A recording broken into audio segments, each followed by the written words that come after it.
unhappy at the outcome of the summit. There's been no official reaction from Downing Street yet to the failure of the Reykjavik summit, but Mrs Thatcher is to meet the chief Soviet negotiator Viktor Karpov in London tomorrow. Britain is to send more emergency aid to El Salvador following the earthquake at the weekend. A Boeing 707 is leaving London today, bound for the capital, San Salvador, with relief supplies. President Duarte of El Salvador says nearly 900 people died in the earthquake. And that's it from News Afternoon. Later today, further reaction in the news at 6 and at 9 on the failure of the Reagan-Gorbachev summit. More reports from China on the Queen's Day in Peking, and a special programme, The Queen in China, at 6:35 on BBC1. Well, Sue and I will be back with News Afternoon at 1 o'clock tomorrow. Please join us then.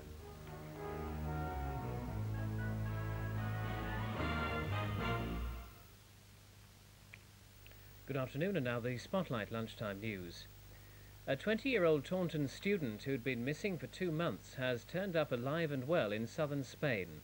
Anna Ashershoff, who disappeared while visiting a friend in London, is staying in a convent. She was found after she renewed her passport at the British consulate in Seville. Anna's father says she appears to have been suffering from some form of amnesia. He says the family is delighted to have found her. British Channel Island ferries have announced that they're to suspend future sailings of the Corbière to the Channel Islands until the present sealing dispute is settled.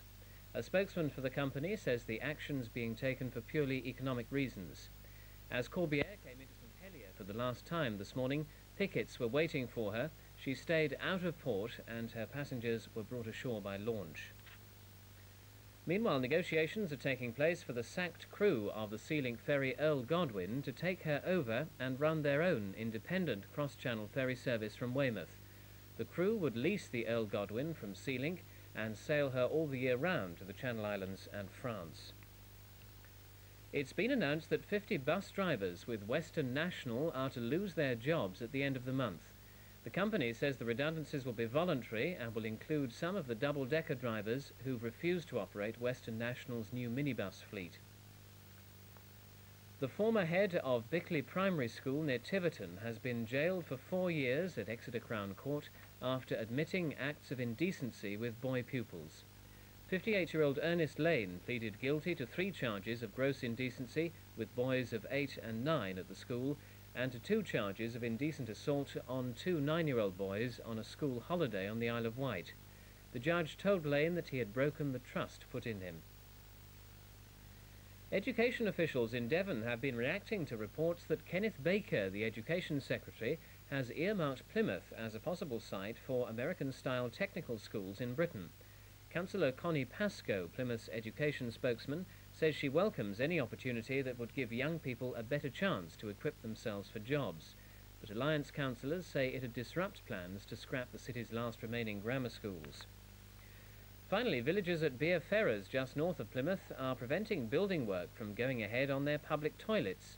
The plan was to refurbish the toilets to the tune of £10,000, but the villagers say they're only used about 50 times a year and it'd be a complete waste of public money. A petition has been raised and now the campaigners are seeking a High Court injunction. Well, on to the weather for the region. Continuing cloudy and misty, temperatures around 15 degrees, the winds southeasterly and light. The outlook little change tomorrow, a cloudy start, but still the chance of some sunshine in the east.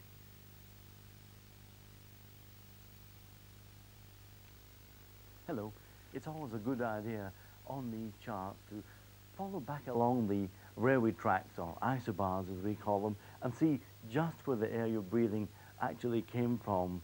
And if you follow this one back, you'll see that the air that's over Britain now came from the Sahara some time ago. So I think you realise it's not going to be terribly cold anywhere. It's not going to be completely dry either. These fronts, you'll see them on the satellite picture, will spread rain in from the north and west of Britain slowly over the next 24 hours, and it's not going to be too dry the other way either.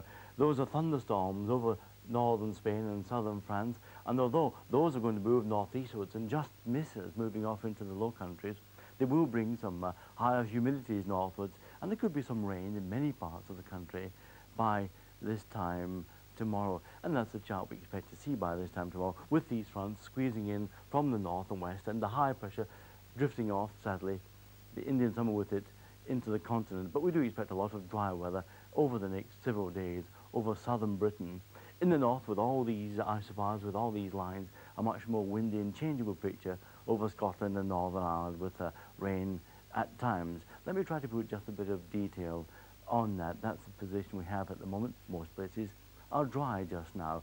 Starting off with England and Wales, it's cloudy and misty in many parts. And there's even the odd spot of drizzle, especially over places like Lincolnshire, but we're getting some bright weather as well, especially over the southeast of England and East Anglia and around some coasts as well. And in the Channel Islands, their temperatures doing rather well this afternoon. At the other end of the country, well, that's where the best weather is, over Scotland and Northern Ireland, mostly dry and bright, but there is some rain now in the Western Isles, and as we go through the afternoon, that rain getting to other northern and western parts of Scotland, and this evening too getting into western parts of Northern Ireland, but staying dull and misty in some parts of the south, but nowhere terribly cold. 17 Celsius, 63 Fahrenheit. Where the mist hangs about, only 14 Celsius, 57 Fahrenheit. This evening, some of the mist in England and Wales thickening up, and some quite thick patches of fog again during the course of the night. That rain in and off, gradually moving southeastwards. By the end of the night, some rain in many parts of the country, and some quite thick patches of fog too. Tomorrow, a dull day with rain in places. But finally, a summary of tomorrow's weather. Well, there's tonight's weather, tomorrow's weather, a quick summary. There you are.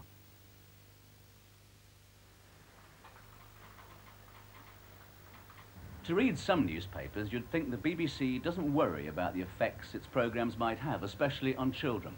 Well, that just isn't true.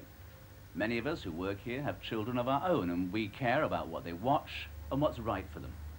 As a general rule, the BBC doesn't broadcast anything unsuitable for children in the early part of the evening.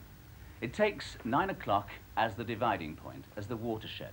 Programmes before then are for family viewing, and the earlier they are, the more suitable they'll be for children to watch on their own. You, of course, may have exceptions to that general rule and act accordingly, depending on the age of the children.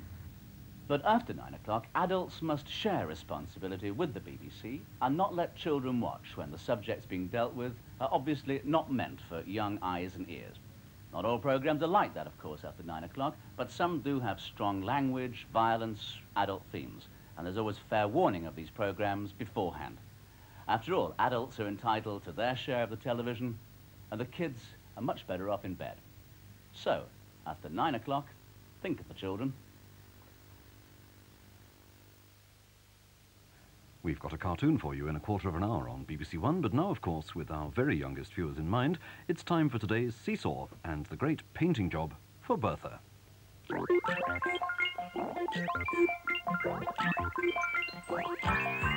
Bertha, lovely Bertha, you are a lovely machine, and anyone who works with you will know just what I mean. Whoa, Bertha, lovely Bertha, sometimes I think you're a dream. When we work out what you have to do, you can always turn the goods out, always turn the goods out. We can depend upon you. Clicking in the day, flashing in the night, your computer is shining brightly.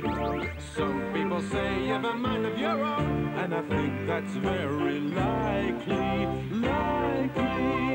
Oh, Bertha, lovely Bertha, sometimes I think you're a dream. When we work out what you have to do, you can always turn the goods out, always turn the goods out. We can depend upon you.